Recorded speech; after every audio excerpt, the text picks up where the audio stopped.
This video is sponsored by Surfshark VPN. More in a bit about how you can get an extra 4 months of internet privacy for free.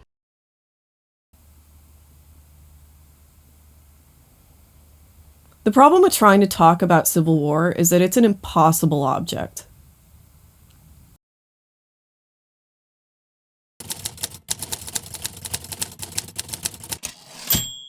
Civil War is a movie written and directed by Alex Garland. It takes place at the tail end of a fictional Second American Civil War, conducted between federal forces loyal to the president and a loose coalition of militias led by an alliance of Texas and California. It follows 4 journalists as they travel from New York to Washington, D.C., with vaguely defined intentions to interview the president, who has made himself unavailable to the press for over a year. Our main character is Lee, a world-weary veteran photojournalist who finds herself an unenthusiastic mentor to Jesse, a younger photojournalist who idolizes Lee and invites herself on the voyage after a chance encounter. Along for the ride are Joel and Sammy, who are writers. The movie is essentially a series of vignettes, narratively unconnected scenes of the journalists' experiences of an American ground war as they document what they see on the way to DC. They first encounter a group of armed men when they stop for gas, where Jesse hesitates to take photos of some looters the men have found and are torturing, to her later regret. They then document a battle between loyalists and militia fighters before spending the night at a refugee camp, where Lee starts to recognize Jesse's talent. Later on, they pass through an idyllic small town where the inhabitants claim apathy to the war, though they clearly care enough to post gunmen on the rooftops. They then encounter 2 snipers fighting an unseen shooter in a house and take some more photos. While driving, they meet 2 fellow journalists, Tony and Bohai, and Jesse switches cars with Tony before disappearing down the road. Joel, Tony, and Sammy find them being threatened by Jesse Plemons in his usual film role of committing and/or being witness to atrocities, and after trying to negotiate Jesse and Bohai's release, everyone almost dies until Sammy saves the day,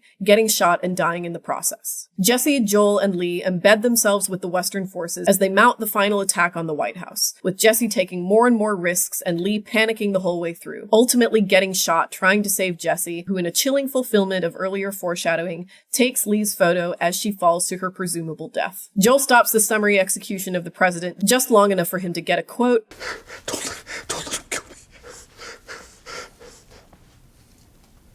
Yeah. That'll do it. and the movie ends with a photo presumably taken by Jesse, slowly developing and revealing the Western forces, smiling around their victory like so many game hunters around a rhino. Before I continue, let's take a second to thank the sponsor of this video. Arguably the worst thing about the internet is exposure. When you're online, you kind of feel like you're in a little bubble where no one can see what you're up to, but in actuality, everyone who's of a mind to, namely government surveillance, corporate data harvesters, and cyber criminals, can see everything you're doing. I, for one, don't think using the internet should require you to accept strangers monitoring what you're doing for any reason. And one of the easiest ways to make sure that doesn't happen is by using a reliable VPN like Surfshark. Surfshark disguises your online identity by encrypting all the information sent between your device and the internet, keeping your personal data safe from prying eyes and allowing you to change your virtual location no matter where you are. Just press a button on any of the unlimited number of devices you're allowed with Surfshark and you'll get your own encrypted IP address, allowing you to get past geographic restrictions on streaming services, access censored content, and generally keep your business to yourself. And, unlike a lot of other VPNs on the market, Surfshark doesn't store your information for any length of time, giving you peace of mind that when you're on the internet, no one is looking over your shoulder. Figuratively, I mean. You should probably just check and still make sure no one's looking over your shoulder. And now, viewers of this channel can get an extra 4 months of internet protection from Surfshark for free. Just pull up the QR code on screen now, or click the link in the description and use code MORBIDZOO to make sure your information is locked up tight as it should be. Okay, let's proceed. Civil War was produced by indie darling and frequent Alex Garland collaborator A24 for $50 million, their most expensive movie to date. Since then, it has solidified itself as one of A24's biggest successes, their comparatively big risk met with big reward as it has gone on to make over double its budget back and receive rave reviews from both critics and audiences. It's a masterwork of filmmaking, they say, cinematographically gorgeous and intensely relevant to our current political climate, a stark and disturbing reminder of the horrific violence that political division can cause. Civil War is the movie America needs right now. Instrumental to the tone of this reaction is a collective sigh of relief about Garland's decision to avoid making Civil War some cerebral, theory-laden appraisal of modern American politics. It's not completely clear what either the Western forces or President Nick Offerman's policy preferences are, and this, so goes the argument, is an unmatched stroke of genius on Garland's part. Political obsession is what's gotten us into our most serious collective conversation about another American Civil War in 150 years. When war breaks out, conversations about taxes or immigration policy become irrelevant to the point of absurdity. The violence inherent in war radiating far beyond the boundaries of personal belief within which political partisanship should rightly live in a functional civilization. Someone in that house. They're stuck. We're stuck. Who do you think they are? No idea.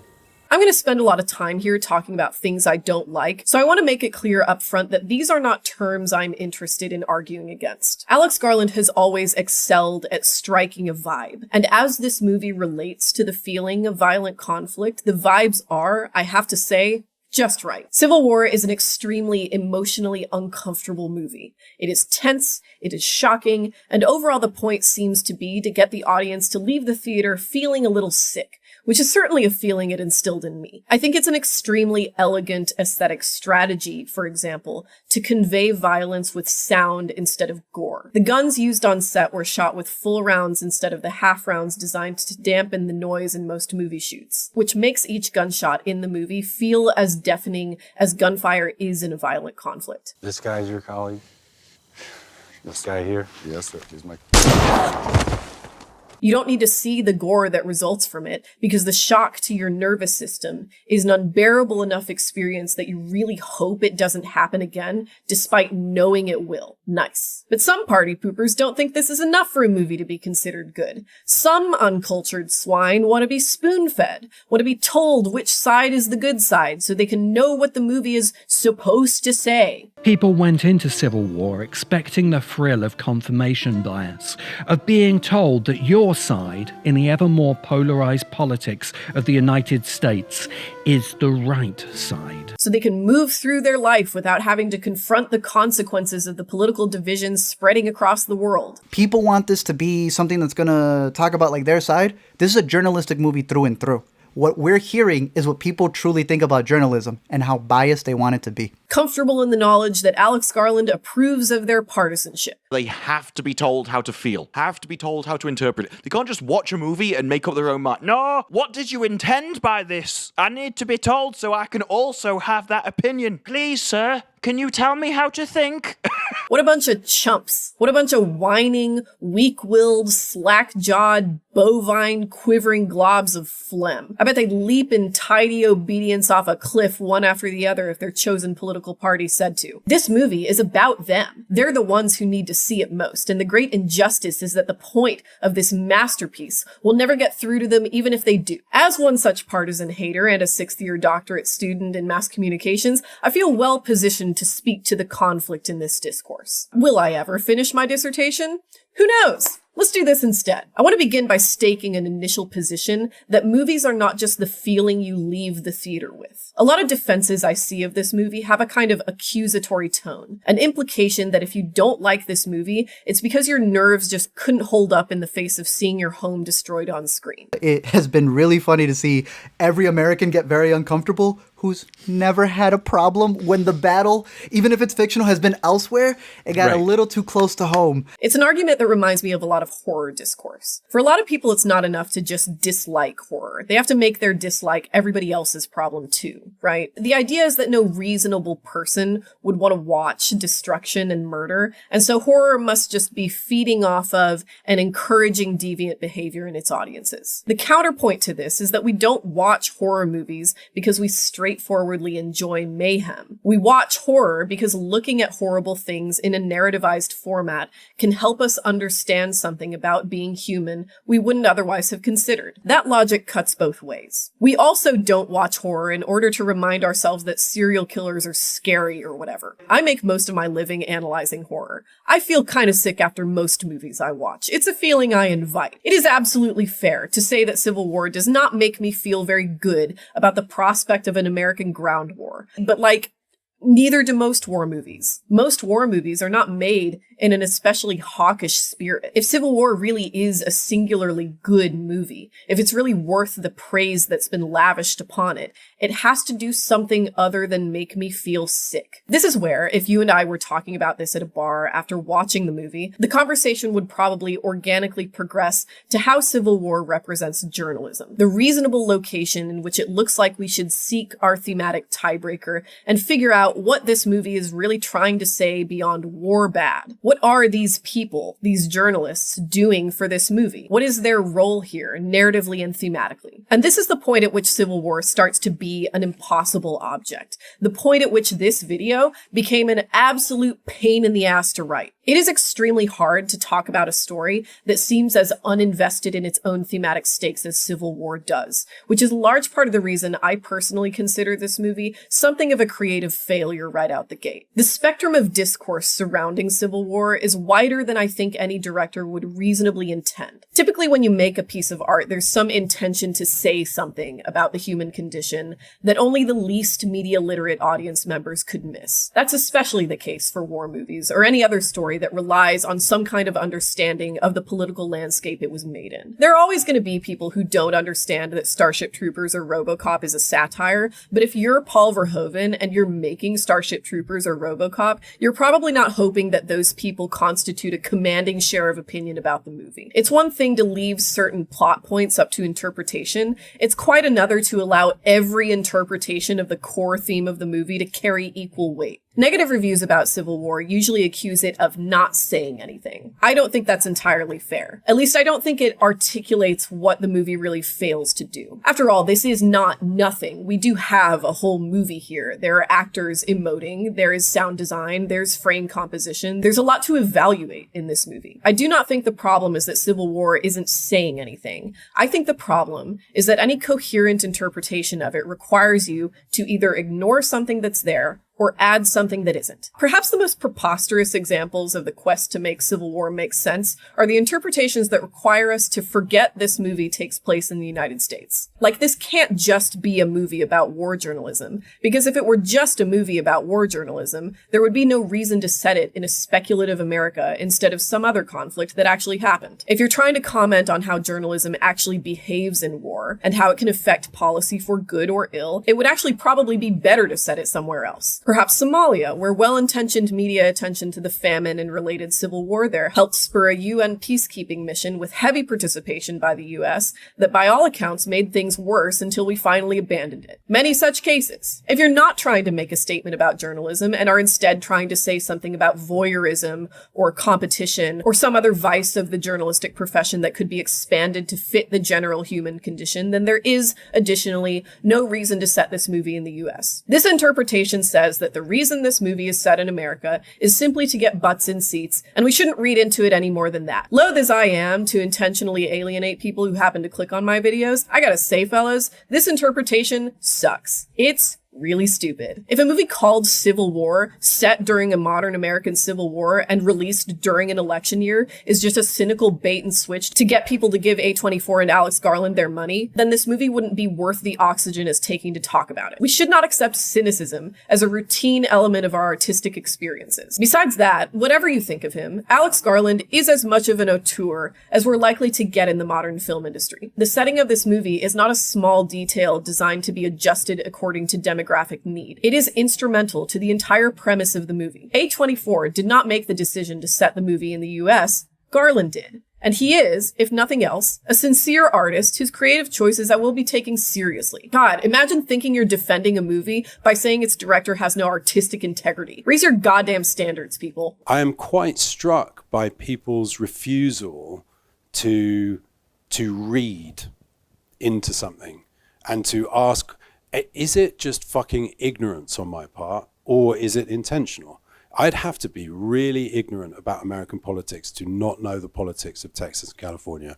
Off the charts ignorant, and I'm not that ignorant, at least. So let's consider the arguments that are actually trying to engage with the text. Let's take the interpretation that Civil War is a straightforward love letter to journalism, that journalists can individually be compromised, jaded, often self-destructing and crass, but that their job is ultimately extremely important and something we shouldn't take for granted. In the end, Lee doesn't just die in the line of duty. She specifically dies protecting Jesse. She died protecting the new generation of journalists.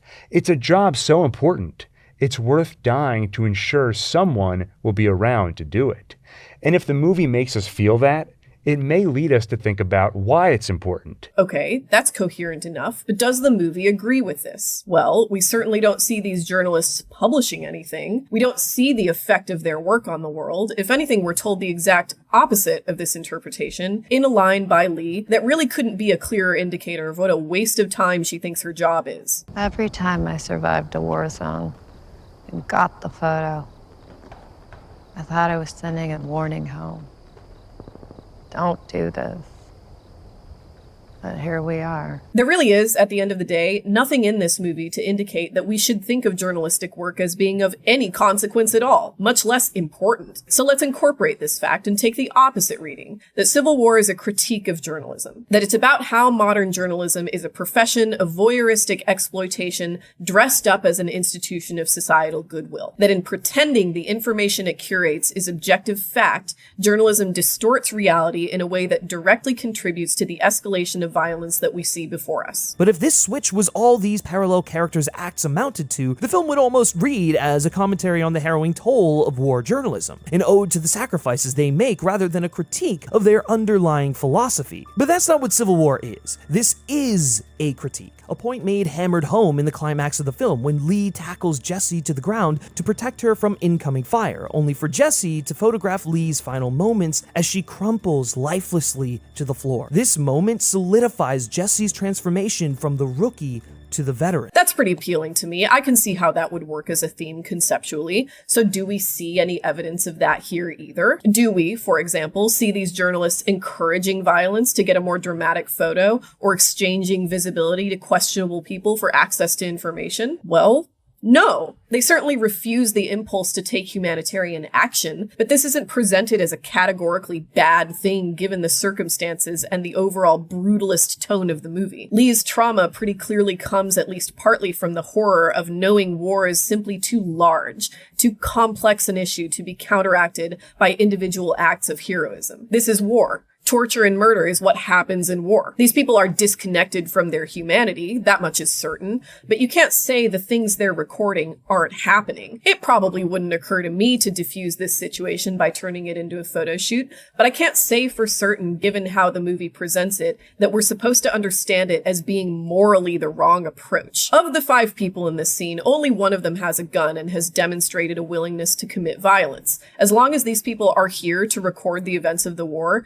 they should probably record the events of the war. What else are they supposed to do? War is hell, didn't you know that? But that's fine. Just because the movie lacks explicit ethical boundary crossing doesn't mean it can't be critical towards journalists. I can imagine ways in which the practical results of emotional numbness or a violent kind of voyeurism would be very possible to convey visually. But Civil War doesn't follow this path either. Instead, the movie is going to great lengths to humanize these people in a way it humanizes no one else. Only the journalists are allowed to be complicated here. Alex Garland's visual language tells me explicitly that these people suffer, that they have empathy, that they're skilled professionals, that they are people whose potential deaths we should dread and whose loss we should mourn. Every frame of this movie is basically indistinguishable from the photos Lee and Jesse are taking. The cinematography is literally built to match Lee and Jesse's photographic eye, and both are meant to be composed as beautifully as possible. So if it's a critique of the inherent distortion of a voyeuristic eye,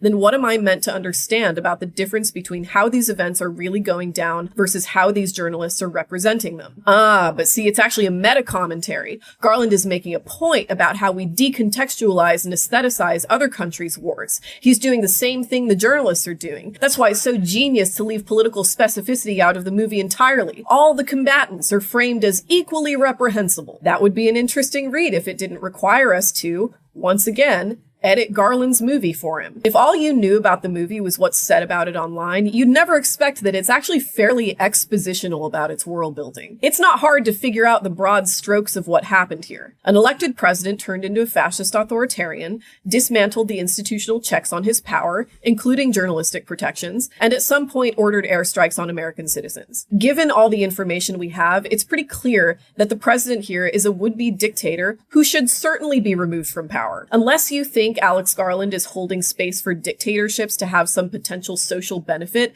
then he is claiming a very clear political position, which is that authoritarianism is bad. This is why I'm so baffled by the insistence that this movie doesn't contain any political bias, that we have no way of knowing anything about what happened or what kind of ideology is to blame. Just because the politics here are not very provocative doesn't mean they're not there. I'm especially perplexed about the insistence, which I see often, that the reason Jesse Plemons is so scary here is because we don't know anything about his ideology or why he's doing what he's doing. When we watch Jesse Plemons berate the group, we aren't thinking about his stance on X, Y, or Z issues and whether we disagree or agree with his cause in spite of his methods, because we haven't been told about what those stances are. He's racist.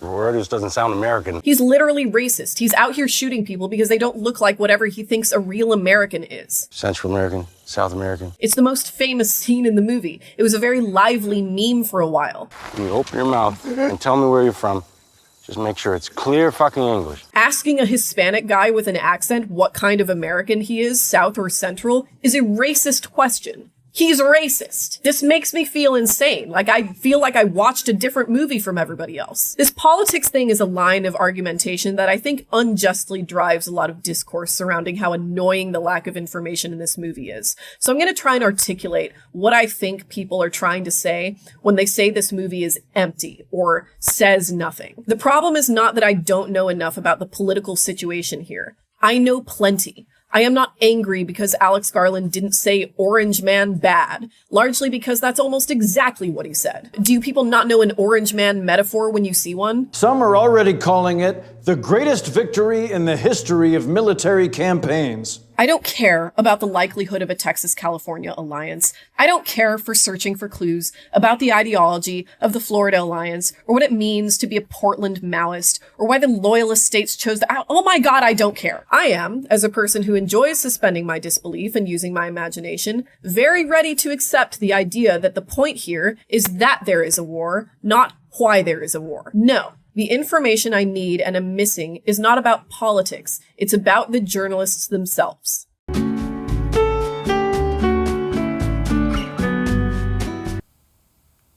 couple years ago, Alex Garland made a movie called Men that I really like. It's this movie about a woman named Harper who's fresh off potentially the worst breakup scenario imaginable from this guy who threatens to press his own off button if she leaves him.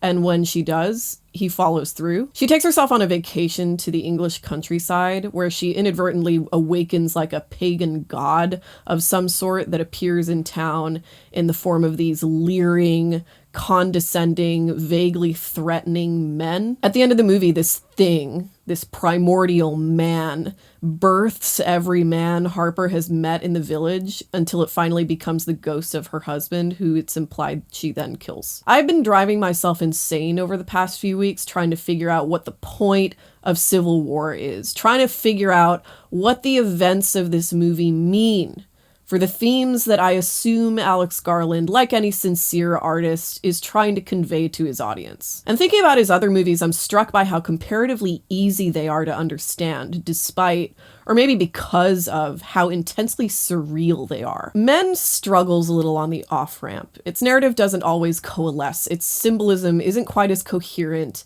as my taste would like it to be. A lot of people didn't like this movie at all. On one hand, the least imaginative among us were annoyed at the suggestion that manhood could be anything less than completely honorable at all times. Big surprise. On the other hand, some people were disturbed by this vision of the inherently female act of birth being portrayed as a horrific and repellent gore fest. They thought this was itself misogynistic imagery, a disruption of the themes the movie had been expressing up to that point. And additionally, they didn't care for the suggestion that black misogyny is indistinguishable from and in fact encompassed within white misogyny. I'm not convinced by this racism accusation. Misogyny, as we understand it, is a hegemonic power. It is very much embodied in the British colonial tradition, and because of that, the ability to perform a certain kind of misogyny is the rare token of societal belonging that has historically been completely accessible to and in fact encouraged among non-white colonized people. I don't know, that's how I took it. The other argument is difficult to counter if you're intellectualizing the plot, trying to connect each dot to another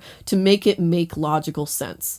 That's arguably a failing of the movie, but I think the theme does clarify when you take the surrealism on its face. Men is a little difficult to dissect, but what it absolutely succeeds at is in creating an extremely uncomfortable, disturbing atmosphere that does, in my opinion, speak to a completely understandable and effective reading of patriarchal pathologies. Insecure masculinity is obsessive about the female ability to create life and the sexual power it understands female biology to have, which in the misogynistic mindset is so overwhelming that it justifies the amount of control that patriarchal oppression seeks to impose on the female body. I have decided that you are an expert in carnality. Someone who has explored all the things that they can do and have done to them.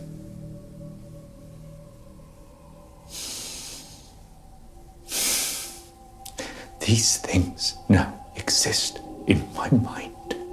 I'm not sure exactly what, if anything, is meant to be implied in a one-to-one allegorical sense by a pagan man-god that gives repetitive, self-obliterating birth to itself, but I am compelled by this illustration of insecure masculinity as itself consisting of all the things it both desires and fears in its ghoulish understanding of female nature. Masculinity is itself vulnerable, obscene, organic, fertile, fluid, volatile. In projecting all these qualities onto femininity, misogynists reveal their consumptive fear of the role those qualities have in defining the human condition, not just the female condition they think they're describing. Misogyny obsesses over controlling those features in others, and in doing so gives itself passive license to exhibit those same qualities in exactly the grotesque way it imagines it sees in the female body. This is monstrous behavior. Misogyny is an ideology that makes it impossible for men to connect to women as people.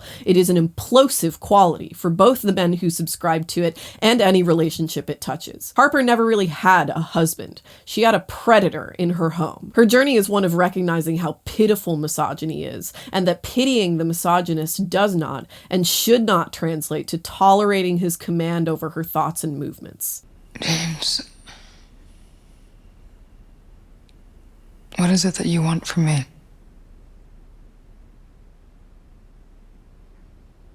Your love. The kind of surrealism Garland typically uses is really good for these kinds of social commentaries, these aspects of our culture that are difficult to demonstrate in logical terms because they're ideas that fundamentally defy logic. There are a lot of reasons we have misogyny in society, but none of them have to do with misogyny making any kind of logical sense or being practically beneficial in the way that, like, oxygen is beneficial. It's the kind of fixation on the internal contradictions of human constructs that's shared in Annihilation, which is one of my favorite movies. This alien life form can't be understood as coming in either peace or in war, because peace and war are human constructions that this creature is incapable of recognizing. The shimmer, which distorts and refracts the most basic building blocks of biological life itself, removes the boundaries by which we prefer to understand the world and, by extension, ourselves. We might not always feel consistent in our minds, but at least we have a consistent physical reality. Annihilation casts even that assumption into doubt. What if the consistent nature of your body was as much of an illusion as every other human assumption? Where would you find your own identity in that scenario? What if there really is no reliable way to know who or what you are? Alex Garland's movies never end on a note that you could describe as hopeful, but I think a lot of people take them overly literally. These are movies that question the extent to which concepts like hope or despair are even very important or useful. The point of Ex Machina is not that Ava is going to become the Terminator and destroy the world. The point of Annihilation is not that Lena is going to become the Terminator and destroy the world. These are fables, not histories, and their endings are plot moments that are built to call our attention to the power of existential ambiguities that our culture as it exists now isn't built to respect. They are genuflections, almost, to the kind of unknowable immensities of consciousness that will drive our behaviors, whether we acknowledge them or not. And that's really cool. So, we have two avenues of interpretation for this movie, neither one of which is very well supported by the text. Either Civil War is a movie about how American journalists are flawed vessels for the truth who sacrifice their lives and humanity to bring us the information we need to jointly run a society, or it's a movie about how American journalists are exploitative scavengers who are industrializing the capture of people's pain. It can't be both, because those are literally mutually exclusive ideas. Journalism cannot be both useless and powerful. Its practitioners cannot be both strictly opportunistic and strictly self-sacrificing. The information about the journalists that we need to break this tie, to really make this an exploration of the complications within journalism and what that means for ourselves and society, is what Garland leaves out of the movie entirely. In fact, he goes to considerable lengths to scramble this information. Consider the time period this movie takes place in. What is it exactly? There are no political figures in this movie from our own world to timestamp anything. President Nick Offerman is clearly built to evoke a Trumpish kind of figure, but he is not himself Trump. There is no Biden here, there's no DeSantis, there's no Gavin Newsom, there's nothing to suggest when exactly this alternative version of America branched off from our own. And that's fine, I'm not criticizing that decision. That's just what the movie is doing. Similarly, the equipment everybody is using, whether weapons or phones or cars, are basically of our own time, which I think makes it fair to interpret this movie as taking place in an alternate 2020s, maybe an alternate 2030s. In the first act, we see flashbacks of Lee photographing Iraq circa 2003, and also photographing and necklacing, which was a popular torture and execution method in certain African countries during the 80s and 90s. So right off the bat, we're really pushing the plausibility of Lee's age here. If Civil War takes place in an alternate 20s, then we're watching her over at least a 30-year career, throughout which she appears to be the exact same age. But then we're also told an additional piece of her biography. When you were in college, you took the motherfucking legendary photo of the Antifa massacre. Then, you became the youngest ever Magnum photographer. If Lee took the motherfucking legendary photo of the Antifa massacre while she was in college, then assuming Antifa emerged in this reality at the same time it emerged in ours, she was not also able to shoot the Iraq War or the apartheid protests because she would have been a baby. This is just a demonstrative exercise. I'm not actually interested in parsing the temporal logic of a work of fiction. My point is that this is the information the movie is giving us. This is in the text, and it's a decision that is doing something. Whether he means to or not, Alex Garland is saying something about Lee in his decision to not bother making her age logically track. Namely, he's asking us to ignore certain aspects about what we know about journalism in our own reality and trust that this construction of journalism he's spinning into existence will ultimately serve his creative point. It's because of this nonsensical construction that we don't get to know things about these journalists that would clarify what exactly they're doing here. Who is their audience? What kind of story are they working on? What kind of journalistic institutions does this alternate version of America have? Maybe Reuters got bought out by eccentric billionaire Elno Husk in the year 2027. Maybe they've since been sending their field reporters on assignments to describe the breakdown of Western values as they're expressed in people's soda preferences. We literally have no way of knowing. It is impossible to say whether these are good journalists or bad journalists based on what the movie tells us. All we really know is that a couple of these journalists are skilled at photography. Absent any further information about what these people's actual contextualized relationship is with their job in this dystopia, our only recourse, the only thing Alex Garland allows us to assume, is that these are normal journalists. What the fuck is a normal journalist?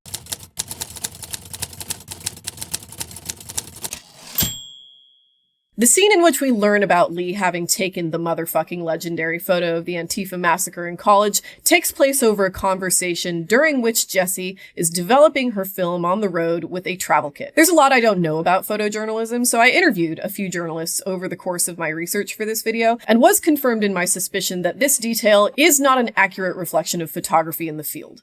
Nobody does this anymore. Film is extremely temperamental. It is expensive, it is unstable, and unwieldy at the best of times, and no modern conflict photographer would use film where SD cards and DSLRs are available. I don't think Alex Garland included this detail because he doesn't know that. At least I hope he didn't. I think he included it as visual shorthand to express what photojournalism is to him, which is first and foremost a skill. Not just anyone can be a photojournalist, he's saying. Photojournalism is precious. It is something that requires commitment to a certain kind of esoteric knowledge of light and chemicals and machinery that Jessie has and we presumably do not. This is a scene that defines these characters as professionals, that distinguishes them from simple audience surrogates. The photojournalist might be our point of view here, but this scene makes it clear that we're not supposed to completely identify with them, because they're doing something that most of us can't and wouldn't if we could, because it's way too risky. Being a war photographer is an insane thing to do. The insanity of that job is the reason Walter Cronkite once described war correspondence as the most glamorous position in the field of journalism. It's very easy to idolize the courage of people who risk their lives in service to any principle, and journalism is a profession that relies on the principles of free speech and public access to information for its authority. It's a simple detail, this anachronistic travel kit, but it clarifies a lot about what Alex Garland is trying to do here, I think. It offers evidence for another potential reading of this movie that makes a lot of these inconsistencies and internal contradictions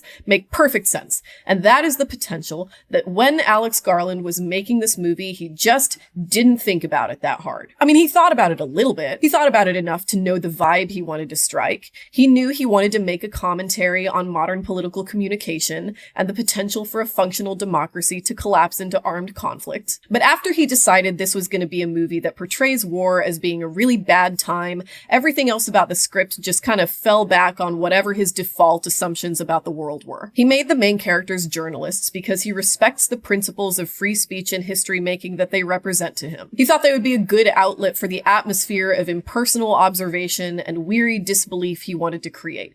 It really just isn't that complicated. Then the process is always the same with me.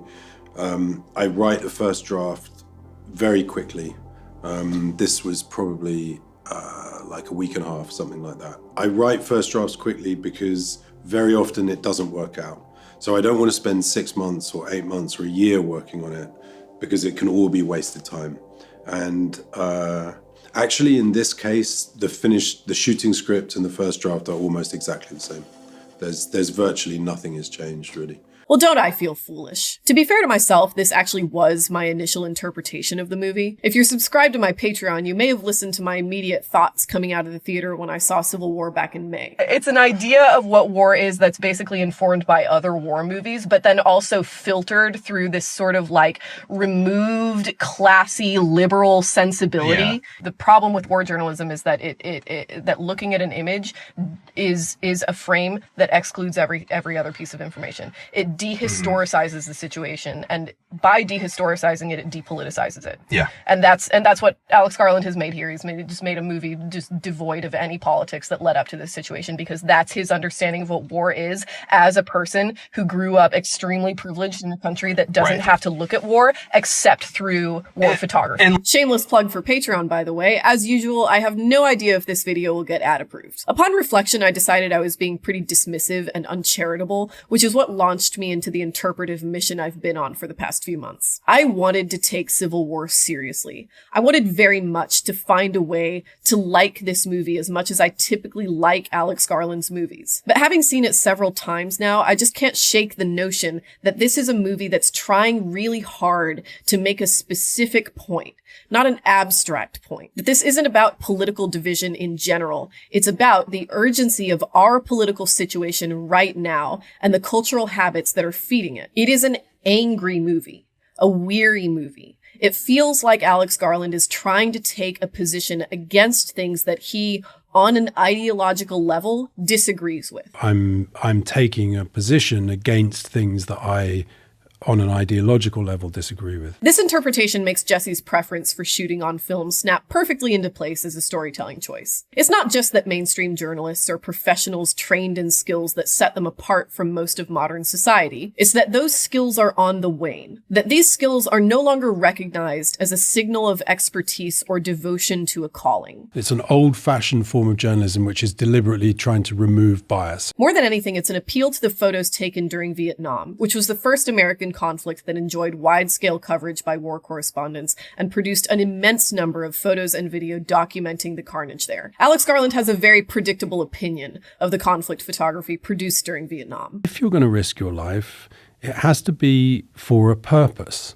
And the purpose is to warn, to show in a way that journalism was once very good at. Vietnam is a good example of a war that was covered by journalism and showed people back home what the reality of war was like, and journalism in that respect led to the end of the Vietnam War. This is not true. It is not the case that the US left Vietnam because journalists were taking photos. American military intervention in Vietnam goes back to 1955, almost as soon as France abandoned it as a colonial project. And during most of our 20-year presence there, the media was actually pretty supportive of the American government's position. Opinions started to turn around the Tet Offensive in 1968. But opinion didn't just turn in the media. It turned in the official military opinions from which the media got most of the information it reported. It also turned in the public, but this was less because they were looking at photos of napalmed children in summary executions, and more because the economic and physical costs of the war to America were simply getting out of hand. In early 1965, when mainstream media opinion was still more or less supportive of the anti-communist project of the war,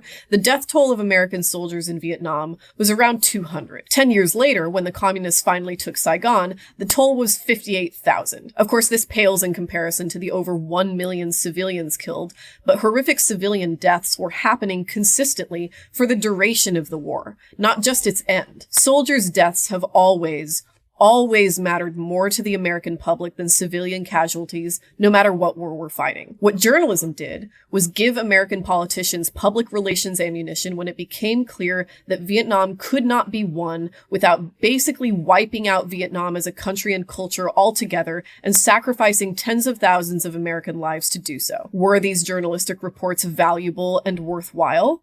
Yeah, absolutely. It's good that journalists were there to provide this information when it became rhetorically useful, and it's good that we have visual documentation of what happened there. But that's a very different thing from saying American opinions soured because of the photos that were being taken. Individual journalists during Vietnam had a really hard time getting stories about war crimes published. The My Lai massacre didn't really break as a story until late 1969, a year and a half after it happened, when American opinion of the war had already more than started to turn. And even then, the war didn't actually end for another 6 years. As Rutgers professor of history Susan Carruthers says, if the conventional wisdom were correct, we might expect to find that those who watched more TV were more likely to oppose the war. Yet there's no overwhelming evidence to support this hypothesis. In fact, some opinion polls in the late 1960s found just the opposite. Individuals who paid greater attention to TV news tended to be more supportive of the war. Other studies suggested that television viewers turned to the news for confirmation of their pre-existing attitudes,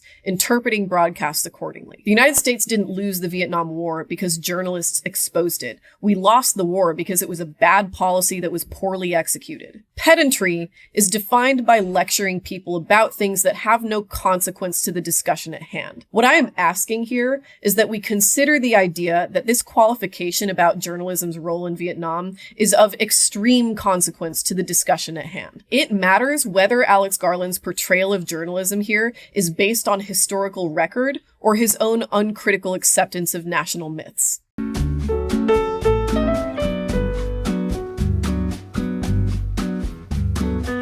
If there's any consistency to what Alex Garland's style of filmmaking is, it's that his movies are weird. They're projections of a reality that allow us to ask ourselves questions about things we wouldn't otherwise be very likely to consider. That's why it's so odd that more than anything, Civil War comes across as a very conventional movie. Civil War is not surrealistic at all, but everything about the cinematography, the way it frames all these locations, the way it pulls out color, the pacing, the upbeat needle drops over scenes of murder, all these things make me feel like I'm supposed to think of this as surreal. It helps to know that Garland himself apparently does think of the movie and the story it's telling in exactly these terms. There was something about January the 6th that it was a disgrace, right? It was various things, but one of the things was it was a disgrace, and it provoked a feeling of whatever is happening, this shouldn't be happening. This just has like a deep wrongness about it. And this is that writ large, I suppose. I will grant that this is disturbing to me,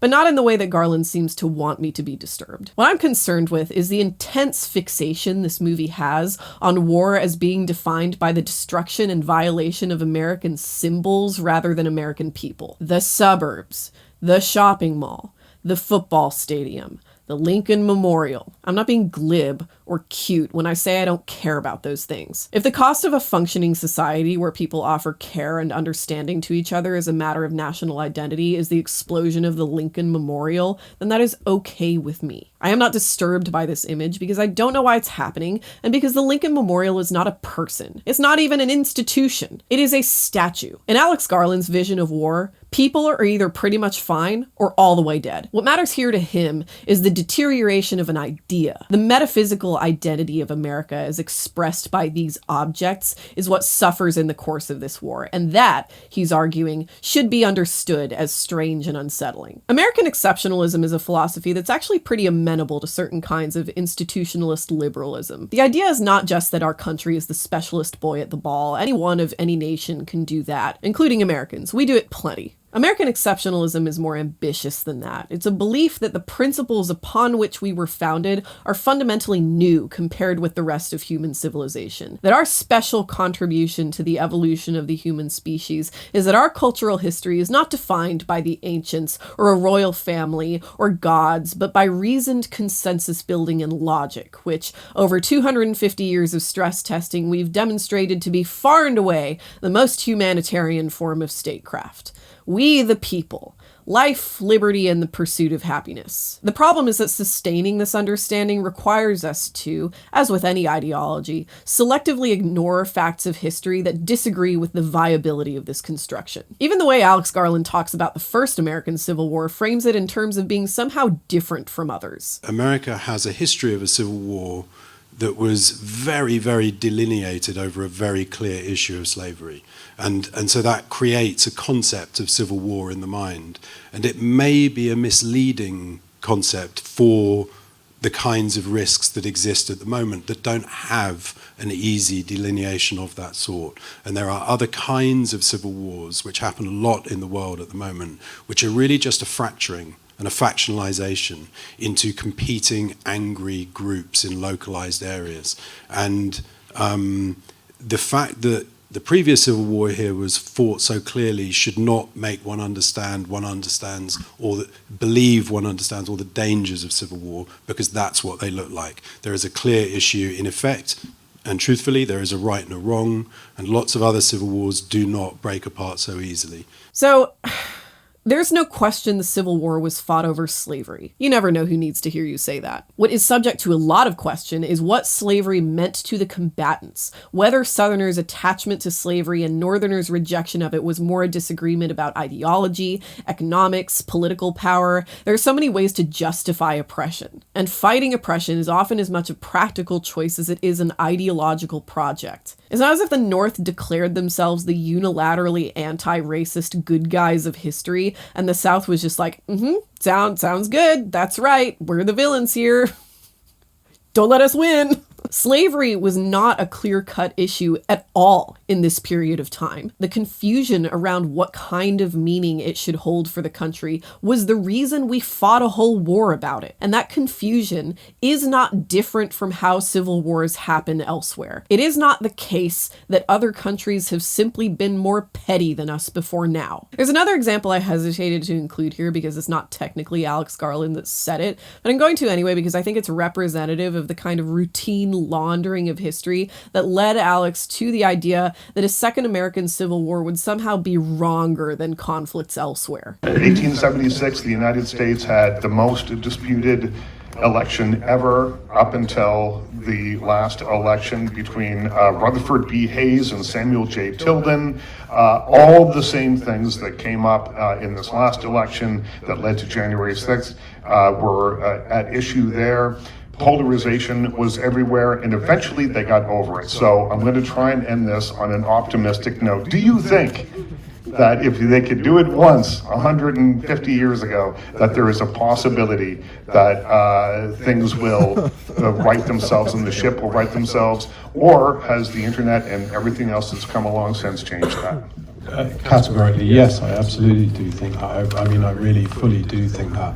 Okay, so the thing about the Hayes election is that it was a direct product of the South refusing to accept Reconstruction attempts to codify racial equality. Racial equality was a cause a lot of Northern politicians weren't especially invested in either, which made Reconstruction haphazard, ineffective, and very vulnerable to harassment of freed slaves and violent non-compliance to federal law. That election was a backroom deal to avoid the threat of another conflict by agreeing to make Hayes president if he officially removed federal support for Reconstruction, which white Southerners had been violently revolting against since the war. Reconstruction had essentially failed by that point anyway, but that doesn't change the fact that the result of this election was basically federal approval of the ability for Southern white people to exploit, disenfranchise, and murder black people legally for another 100 years. We didn't just get over it. The Hayes election is not an argument for our ability to center ourselves back to reality after a confusing political snafu. More than anything, the Hayes election is an argument for the efficacy of terrorism. This is the kind of attitude that's extremely reliant on faith in the status quo. It's basically an assumption that any peace we've experienced is because of the inherent stability of the system as a whole, and not our personal good luck to not be a black person in the post-Reconstruction South. It's an appeal to the idea that America's history is defined by its best intentions. The myth that journalists were responsible for the US abandoning Vietnam is an idea that's very useful as evidence for the validity of a certain kind of centrist liberal ideology. It kind of positions journalists as principled democratic adversaries to warmongering states. The suggestion here is that the proper antidote to waging war is information. That information, especially visual information, is so powerful that it can neutralize any national propaganda with unvarnished truth. The shot of the camera functioning as the civilized liberal version of a gunshot. He's not in there. Reporters moving out. In this conceptualization, journalists represent the only legitimate form of aggression in liberal ideology, which is rhetorical. War waged by other means. This is the reason war correspondents are in a cultural position to be understood as glamorous to begin with. They become celebrities among the educated class, essentially the only people who, in the center-left imagination, are entitled to valor or honor in violent conflict. This is a tricky point for me to articulate, so I want to reiterate that the problem I have isn't in having appreciation for what war correspondents do. The thing I'm trying to underscore is what happens when we elevate people like war correspondents to a position of abstracted archetype, a character that symbolizes the liberal virtue of a free press, and then treating that symbol as reality. My problem is that the logic I see being used to talk about journalists in conversations about this movie is the same as the logic right-wing nationalists use to talk about the military. The people that are actually putting their life on the line to show the world what's really happening. Strangely inspirational, you know, because it's like, we do need these people, we do need these journalists on the front line, you know, who are ready to cover the story and sort of do what it takes to tell the stories that need to be told. You have journalists, the fourth estate, for a reason. It's not arbitrary. They are actually guarding against something. They're guarding against fascism. They're guarding against extremist forces being out of control and not being properly checked and balanced. They're doing something simple alongside all of that, which is showing enormous physical courage, huge physical courage. And I do admire that. This is just support the troops language. The military is a bunch of good-looking young people who are going out to defend the country under the riskiest of circumstances and doing crazy things in defense of their country and the international order. That's awesome. That's good stuff. We are not engaging with the reality of how journalism participates in conflict here any more than nationalist conservatives are engaging with the reality of how soldiers participate in conflict. Journalists are warriors of idealism in this construction. Their job is inherently antagonistic. It's just that they're dominating the enemy with information instead of violence. Is that better than wanting to punch your enemies in the face? Probably, but it's still a mental framework that assumes the best way to resolve a conflict is by insisting your fantasy is reality until the enemy just tires out and agrees just to get you to leave them alone. Like, let's sit for a moment and really internalize what it means that Alex Garland appears to think that the purpose of war photography is basically to compete for the most iconic image of violence. On some level, I wanted a story where a writer and a photographer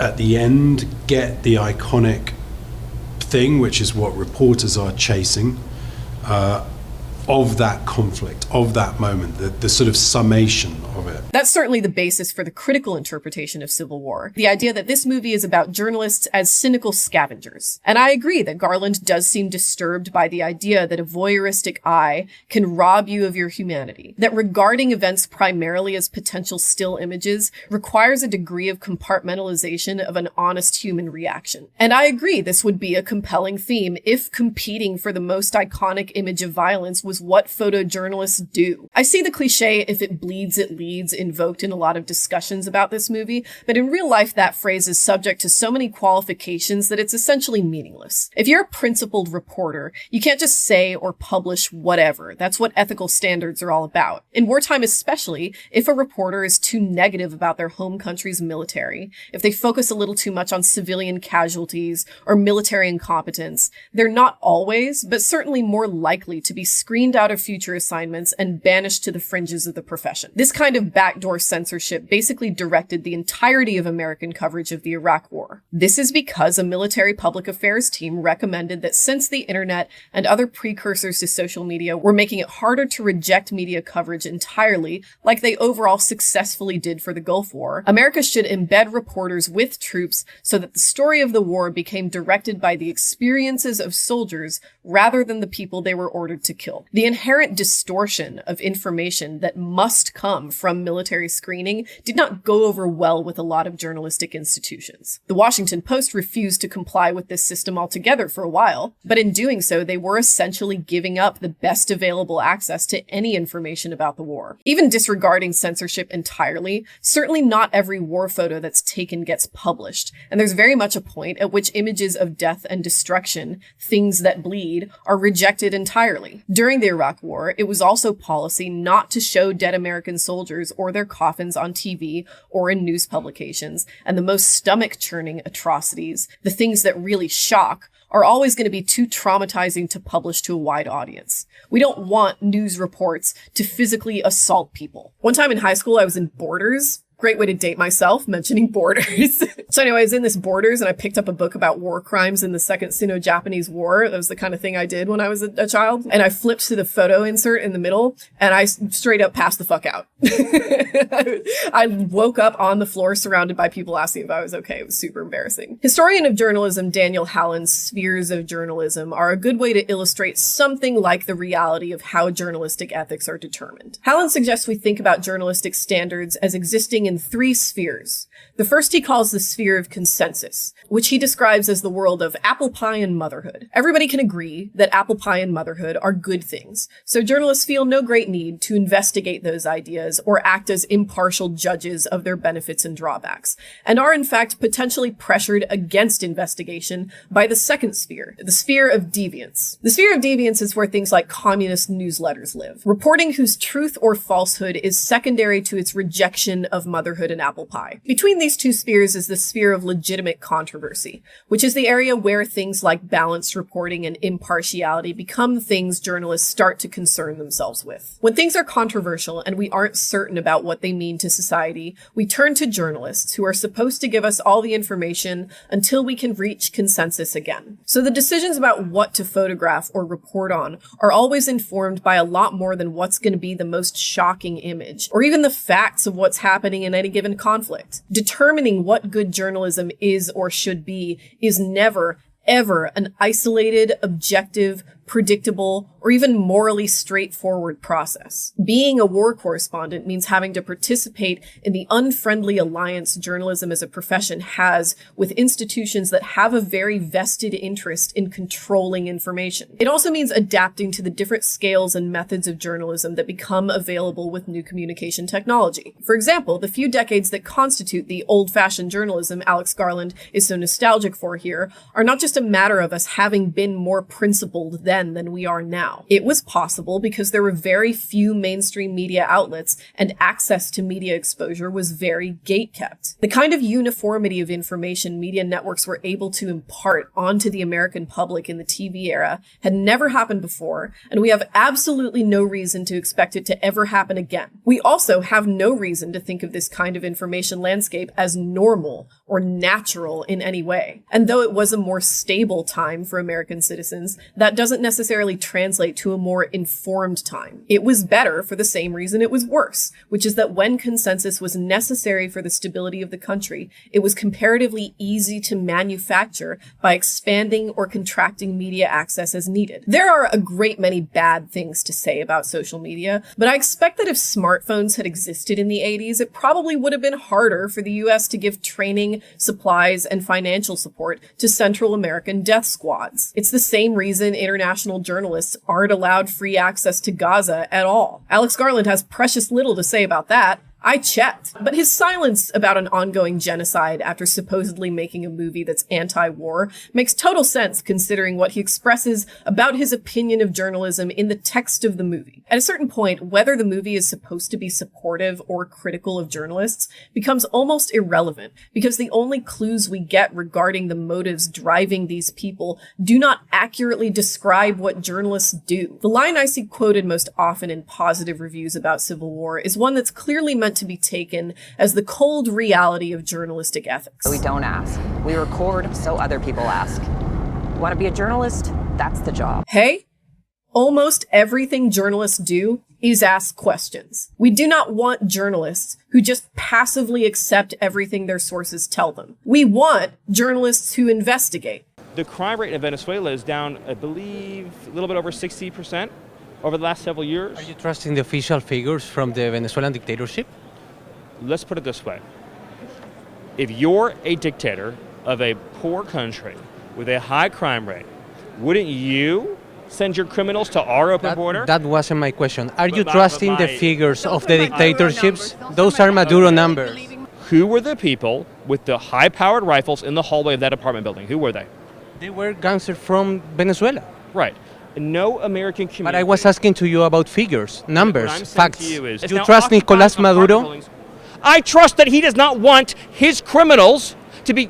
So you believe in his numbers? And before you say anything, that very much includes photojournalists. A photo is not self-explanatory. Its meaning is defined by the story it's attached to. As Susan Sontag says, all photographs wait to be explained or falsified by their captions. Photojournalists also ask questions. They must know what they're looking at before they can make a choice about what to shoot and how. That's why most photojournalism really isn't about carnage. It's about the social and institutional fallout that comes from the carnage. Most war photojournalism is, in terms of violent sensationalism, pretty boring because the point of a war journalist is not the same as the point of a tabloid reporter. It is so absolutely bonkers that these journalists aren't interviewing and photographing the people in this refugee camp or the town they stop in. Overall, they seem pretty disinterested in the effect of war on civilians at all. And because we don't know anything about how journalism works in this future America or what their personal motives are, we have no idea whether this is an appropriate way for them to behave as characters, or what kind of judgment this behavior should invite from us. There's only one person for whom this isn't the case. Lee's entire character arc is dependent on this intense cognitive dissonance she's experiencing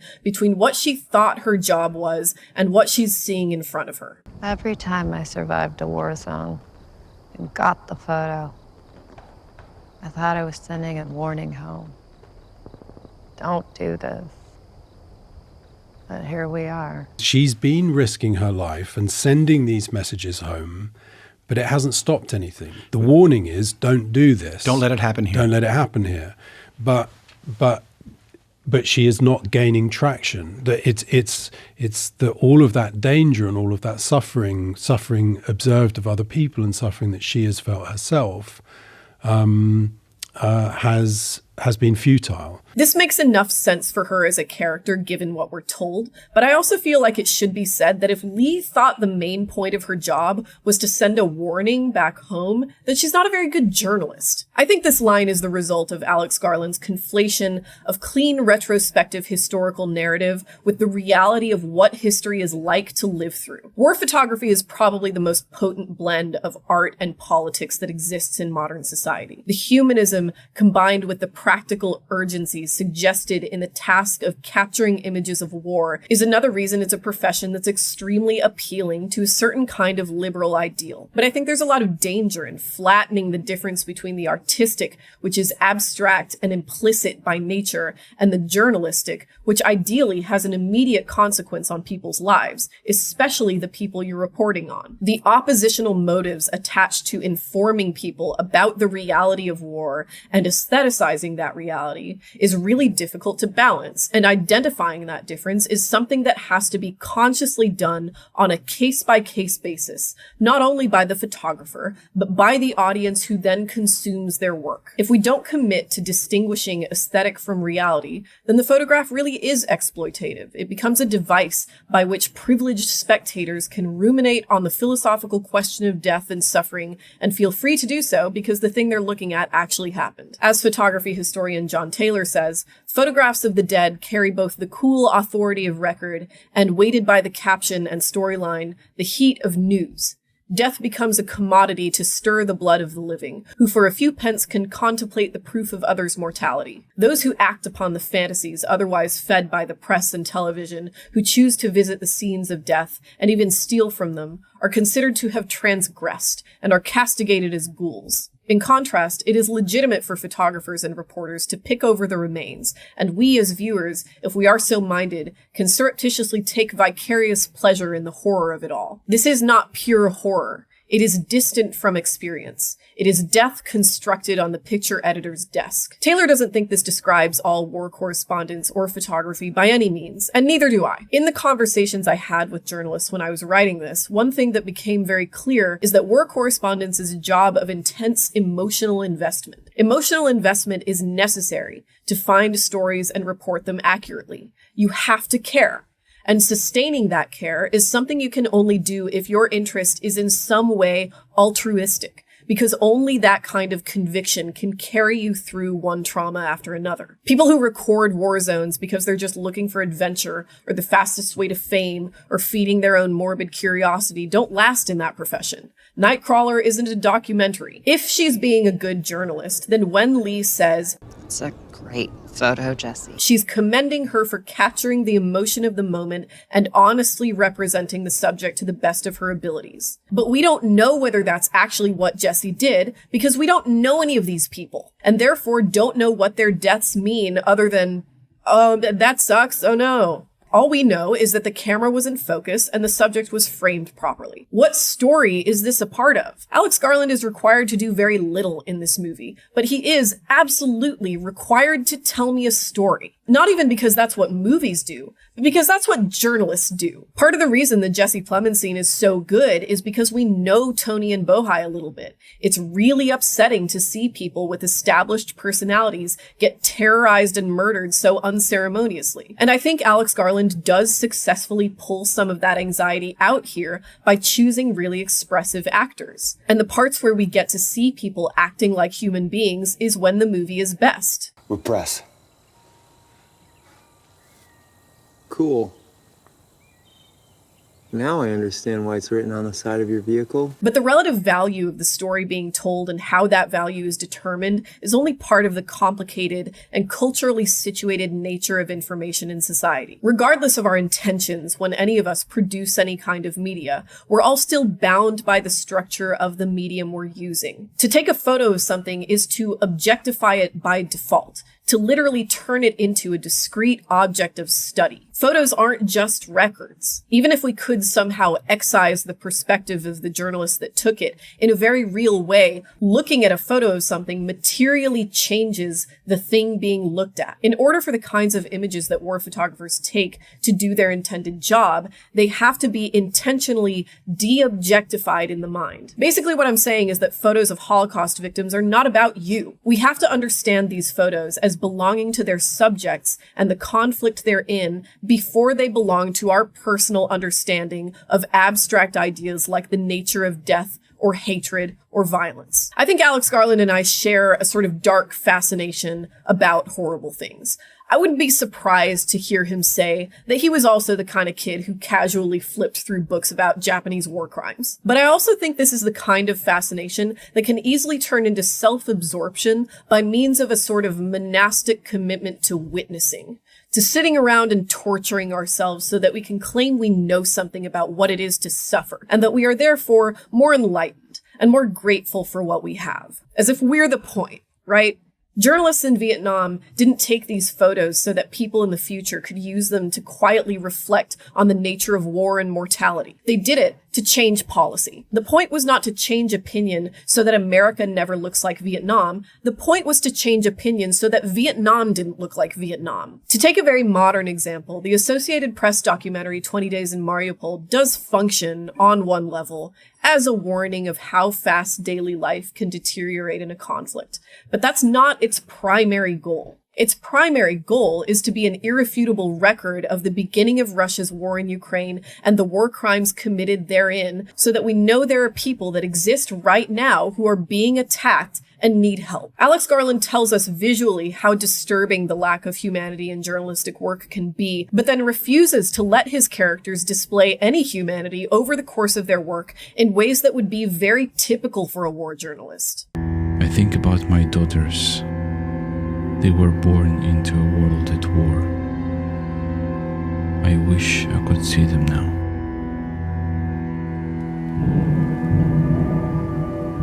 But all I have is a satellite phone to make short calls to editors. We tell them Mariupol is under siege. Russians are killing civilians. We are holding up. Tell our families we love them. So when I say I want more context in this movie, what I'm saying is that Alex Garland needs to let his journalists be journalists. Because if we don't know how the people they're photographing fit into the story they're trying to tell, then this is not a movie about journalism. This is a movie about the Western forces' triumphant invasion of the US Capitol. But really weirdly paced, where the main character doesn't show up until 20 minutes before the end of the movie.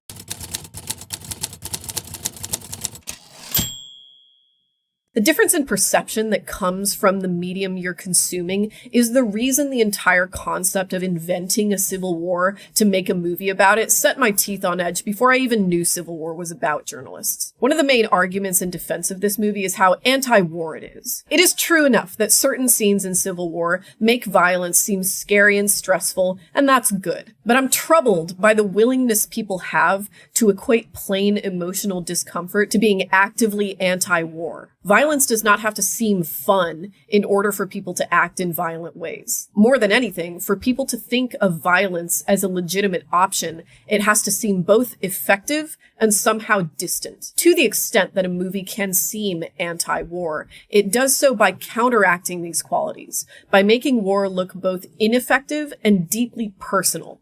And Civil War is not consistently successful at either one of those tasks. Yes, certain individual scenes are very good at this, but any success it has at building this as a theme is seriously compromised by how it sensationalizes violence at the same time. And yes, Civil War is sensationalistic.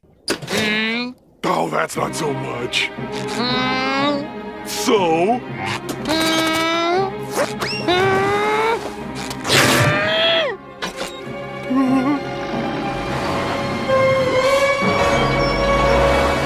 This topic in particular is one of the things about this movie that makes me feel insane. Making violence seem upsetting is not synonymous with de-romanticizing it. Even among movies that have a reputation for being pro-war, the cinematography of Civil War is intensely romantic. How else am I supposed to understand a slow-motion sequence of driving through a burning forest set to Sturgill Simpson? Garland likes to name-drop Come and See as an influence on Civil War, and let me tell you, Civil War is no Come and See. Aesthetically, it's far more closely related to Apocalypse Now, which I think is super funny given how he also likes to name-drop Apocalypse Now as something he wasn't trying to do. Apocalypse Now is not exactly an anti-war film. It's a very brilliant film. It's a very clever film. It's not exactly anti-war because it's quite seductive and it's quite romantic. I spent a while here staring at this very nice Oh, yeah. which reminds me of Apocalypse Now. Me too. It's like the top is Apocalypse Now and the bottom is our movie, I guess. On a similar note, not glorifying or romanticizing violence is not the same as looking at violence objectively. Come and See is certainly not a movie that romanticizes violence, but neither is it just a straightforward portrayal of war. War is never straightforward. It is a product of the particular ideologies and identities of the people who wage it and are victimized by it. Perspective in Come and See is extremely important. It's not just a movie about why war is bad generally. It's specifically a movie about the Nazi occupation of Belarus and the specific atrocities the Nazis committed upon these people in particular. The violence in Come and See is certainly not visually appealing in any way, but it's still not an objective portrayal of war. Quite the opposite. It is monumentalizing. It is a reflection of the insanity-inducing depths of loss that these actual historical events represent, and accordant grief for the people who actually died there. Come and See has a very clear and very subjective point of view.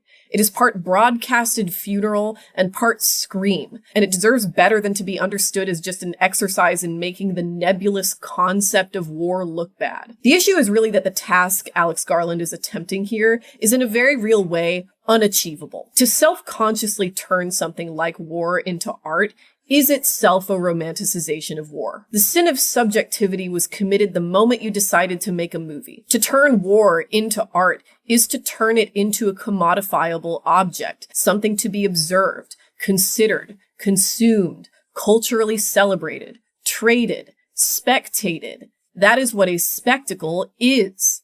Holy shit, guys. This fucking scene.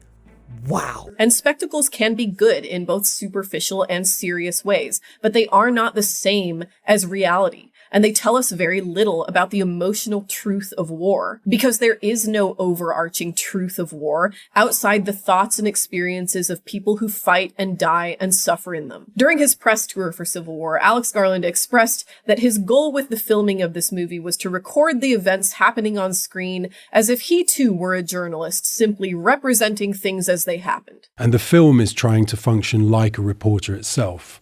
So it's trying to remove its own bias and just showing you a sequence of events in the way a journalist would. Dude, you made the movie. You decided what was going to happen, and then you put those things in front of the camera so that you could record them. The only reason we're here is because you asked us to be. There is no Civil War. You made it up. Alex Garland is representing an inherently subjective human experience here, and then denying his own hand in the creation of the thing he invented. It's like that quote by John Berger about the female nude in the Western art tradition. She is not naked as she is naked as the spectator sees her. You painted a naked woman because you enjoyed looking at her, you put a mirror in her hand, and you called the painting vanity, thus morally condemning the woman whose nakedness you had depicted for your own pleasure. And it's here, I think, that what Civil War is actually saying, the something that is amid all this nothing, starts to emerge. I think that thing is appropriately best articulated by a picture. One of a series that A24 posted on their Instagram account depicting various AI versions of American cities in conditions of military occupation and ruin. They're all sterile, soulless, procedurally generated garbage, but there's one in particular that's trying to invoke an image of Echo Park in LA, 5 miles from my home. Echo Park is a tourist trap that makes its buck by offering rides on these little 2- and 4-seater paddle boats shaped like swans. It's kind of kitschy, but cute. An icon of the LA tourist experience. The kind of thing you do right before you learn what a pain in the ass it is to get a good view of the Hollywood sign. There are a lot of things wrong with this image. This is in no way the LA skyline, and even if it were, it's way too far away to represent a small pond that's right next to downtown Los Angeles. This gunboat makes no sense. It has no far side. Uh-oh, fellas, you're about to take on water real quick. But there's one thing that really elevates this into high absurdism. Friends, this is a real swan. The Echo Park paddle boats are very stylized. They have less fidelity to realism than a carousel animal. I recognize nothing in this picture. This is not my home. This is not even my planet. And I'm not going to act like it is just to massage the reputation of a $50 million movie I'm paying money to see. That idea is, in a very real way, offensive to me. I resent being told that I need to shut up and pretend this is LA under military occupation, when what I am very clearly looking at is an anonymous sunlit pond in which 2 guys with a vague military aesthetic are driving a boat that shouldn't work with unclear intention in the serene wake of an enormous, indifferent swan.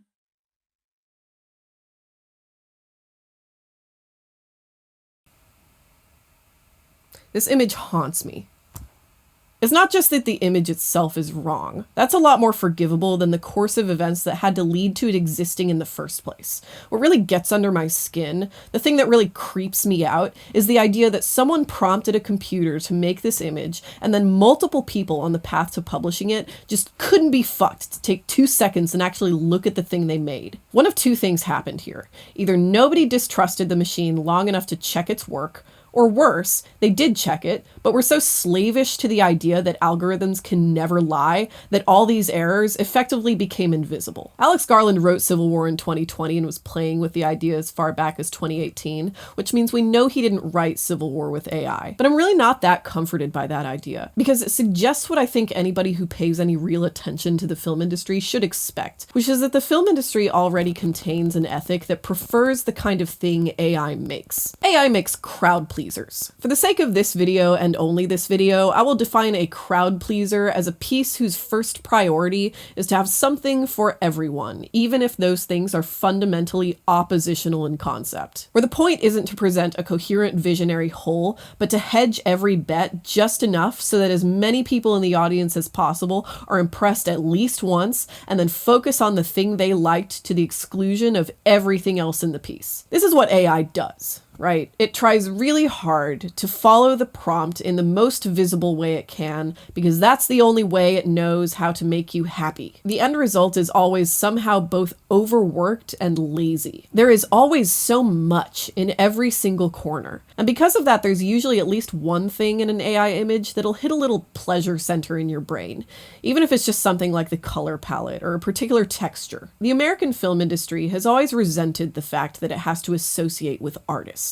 The fact that business people are typically not very good artists is the only reason Hollywood has ever taken a risk on anything. The crowd pleaser is what Hollywood really exists for. It is currently the holy grail of film financing. Every successful crowd pleaser is further proof that filmmaking is just a matter of tweaking a formula, that the right algorithm will finally do away with all these pesky artists and give the people what they really want, whatever that is. But in practice, a crowd pleaser really isn't a reflection of algorithmic precision so much as it's just a lot of discrete objects that suggest the idea of a story and then ask you to fill in the blanks. Simply imagine the movie you would have liked to see. I don't think Alex Garland's goal here is to make a crowd pleaser, but I do think the ideological position he's trying to defend in Civil War is where crowd pleasers come from. Civil War is a movie that fetishizes the aesthetic of gathering and transmitting information with no apparent thought at all to what information is actually for. We've got this idea that reality is something that just exists around us to be objectively assessed and verified, that humans are simply complicated computers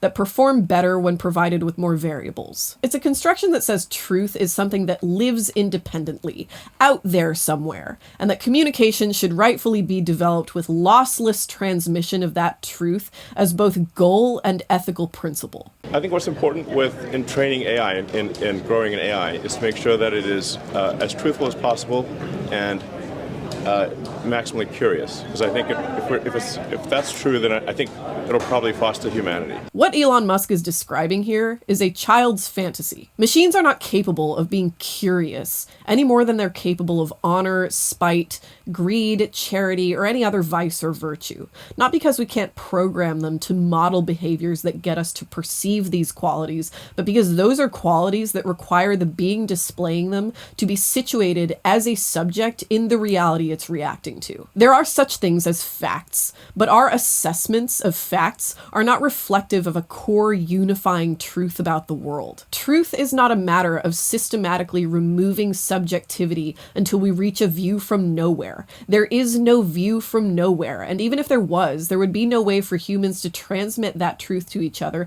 that doesn't involve some kind of interpretation, some exchange of perspective. Reality is not simply around us pre-existing. In a very real, material sense, reality is something we make with each other. The only way to get a machine to behave with what we call morals is to give it a set moral ideology to begin with, which can only make the machine eat its own tail until it's manually updated with more reality that its human makers, situated in a human environment, have agreed upon. What I'm seeing in Civil War and in film generally is a shift toward applying this fantasy of perfect information to the art world too. It's a fantasy that's quite literally disdainful of human experience, that considers the human mind fundamentally malformed and in need of correction. Under this philosophy, it's not important what a movie is trying to say about society or human experience, whether it's speaking to a cultural moment as a participant in that moment, whether it's developing genre trends, trying new things, or even aesthetically composing itself in an interesting way, because those things aren't important. Those things are subjective, and we've evolved past subjectivity. What's important is that a movie self-consciously transmit allegiance to a pre-existing conception of truth. The fact that journalistic ethics are always bound and in fact defined by their personal, political, and technological environments is dismissed as irrelevant noise. Civil War tells us that whether we think journalists deserve our applause or our criticism, we should rightfully be engaging with them based on our view from nowhere, abstracted journalist archetype, rather than the culturally situated context that determines both the information journalists produce and the way we consume it. Does that mean we're sacrificing accuracy for the sake of coherence? Sure, but doesn't everything just get a lot easier when we declare the map is the same as the territory? Alex Garland likes to say he hopes this movie is the beginning of a conversation, that people being unwilling to have conversations with each other is the reason we're as politically divided as we are, and he hopes this movie inspires us to talk with each other. It's a phrase that gets echoed a lot in reviews, but the way I see people talk about this movie, and especially the dismissive, condescending, mean way I see a lot of people who like this movie talk about people who don't, makes me wonder how tight everybody's grasp is on the concept of a conversation to begin with. This is not the attitude of a group of people who have internalized the humanist message of a sincere work of art. And why should they bother? Civil War is not a movie that seems to imagine the American people as especially worthy of conversing with. And Alex Garland himself seems perfectly willing to excuse himself from the standards to which he holds everyone else. If the left wants to combat right-wing extremism, it needs to be in the business of winning elections. And you do not win an election without usually persuading people of the other side to come and join you. And you don't do that by screaming at them and telling them they're unethical. Some people on the far right and some people on the far left will dislike an attack on polarization, but I dislike them. So I'm in some respects picking a fight. Part of the aggression is, bring it on, idiots. Bring it on, morons. I have to think that whatever impulse is keeping Alex Garland from noticing the internal contradictions in his own words is the same one that gets people to say Civil War is at once one half of a conversation and also a mirror. The creativity of an honest conversation, the foundry in which reality is welded together, is in the exchange between different perspectives. A mirror is kind of the diametric opposition to this process. If you put a mirror in front of someone, the only conversation they will be able to have is with themselves. Ideally, a conversation is the process by which we collectively make a reality that, at least to a tolerable degree, reflects and respects the perspectives of everyone who has to live in it. You know, democracy. But Civil War is not a democratic experience. If anything, it's kind of an act of emotional terrorism. And that's okay. I think there's plenty of artistic merit in terrorizing an audience. Induce more heart attacks. But if you're going to terrorize your audience, don't pretend you're inviting them to love their neighbor. I don't buy that contradiction any more than I buy the idea that a movie can be both gorgeous but hard to watch, that it can be action-packed but doesn't glorify violence, horrible to sit through but full of scenes that'll make you go, wow. It's a testament to the idea of A View from Nowhere that we think there should be such a thing as an objective film about war to begin with. Despite its corporatism, the American film industry is still very attached to the idea that film is a medium that can change the world. Changing the world is a very useful marketing asset. And yes, it is absolutely true that stories about war can help us process it and think critically about it. But if just showing people images of carnage with enough emotional remove was all we needed to end war, then war would have ended a long time ago. It's the way we think and talk about war that needs to change, because war is a product of the human need to find meaning. And the search for meaning is not something you can brutalize people out of with images any more than you can with bullets. It reminds me of that documentary, The Act of Killing. During the 1960s, the left-leaning president of Indonesia was overthrown by the national military with support by the Anglophone world, especially the United States. Big surprise. Under the new leader Suharto's direction, local gangsters in concert with the military murdered, at the very smallest estimation, 500,000 suspected communists, students, intellectuals, atheists, and ethnic minorities. The gangsters who committed the mass killings have never been held accountable, and in fact still de facto rule Indonesian localities, extorting and oppressing the locals with the authority of their proven ability to murder with no consequence. Joshua Oppenheimer, director of The Act of Killing, said the country felt as if I'd wandered into Germany 40 years after the Holocaust, only to find the Nazis still in power. Indonesia also became an excellent location for American business opportunities, though, so yin-yang, I guess. The movie focuses on a gangster named Anwar Congo, as he and his murderous friends are invited to film a movie recreating their crimes in whatever genre and style they like. These are pop culture devotees, people who were raised on American genre trends, people whose behavior is informed in no small way by what they saw on screen. The movie they're creating is supposed to be fun to make and to watch, a celebration of their violent overthrow of the communist government. These people have no shame of their actions to speak of. Really, the only time they ever seem to think about their murders is to laugh about it. Congo is singular in that he's willing to talk about nightmares and the angry ghosts of the dead, but can't seem to pinpoint what exactly it is he's haunted by. After all, he won. He got the life he wanted. His ethic of merit through superior violence worked out very well for him. When it's time for Congo to act in the film as one of the victims, though, something weird happens. He has a panic attack.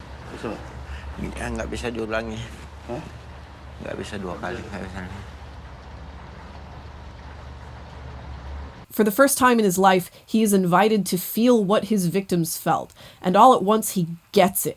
He understands the crushing reality of what it is he did. Orang yang kusiksa dulu itu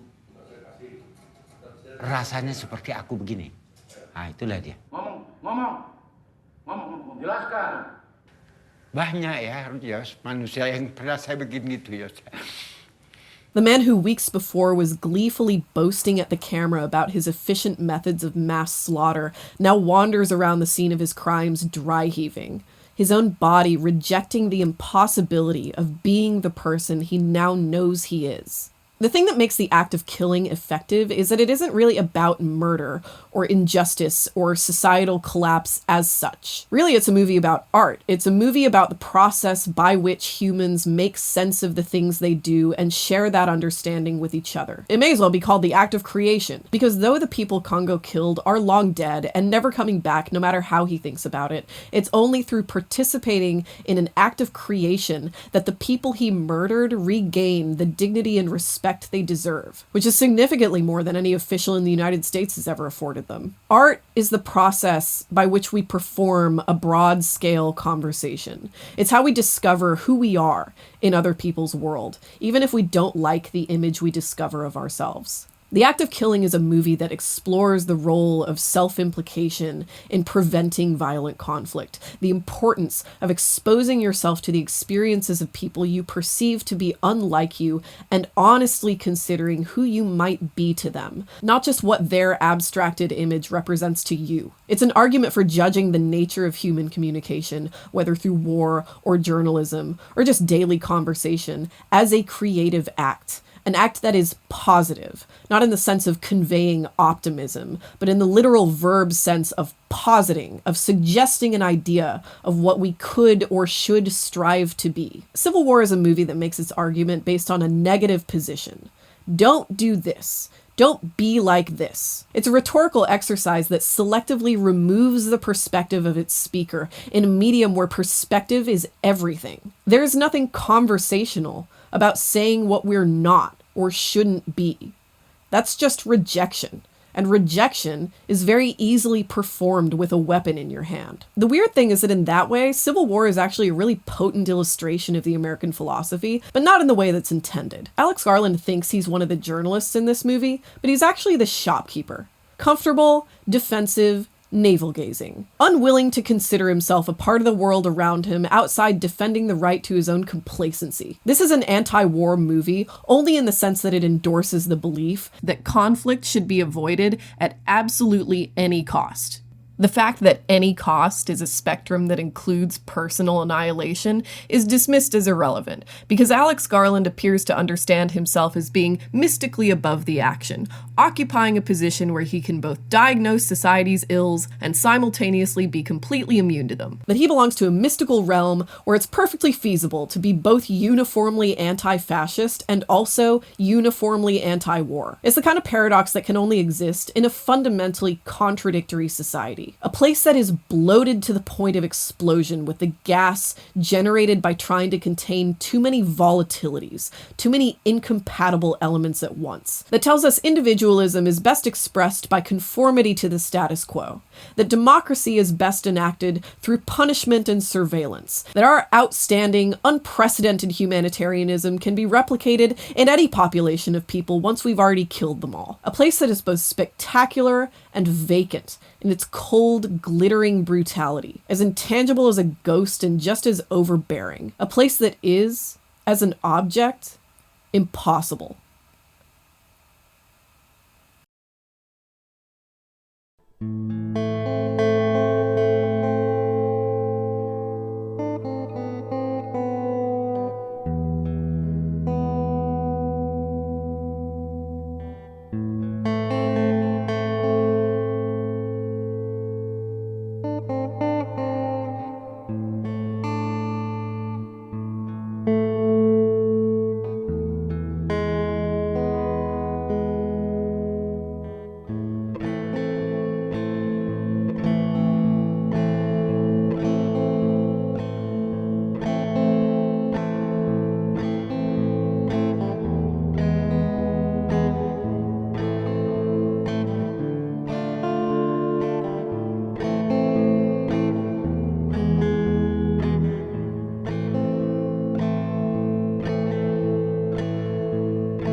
Thanks again to Surfshark for sponsoring this video. Remember to use code MORBIDZOO for an extra 4 months on your subscription for free.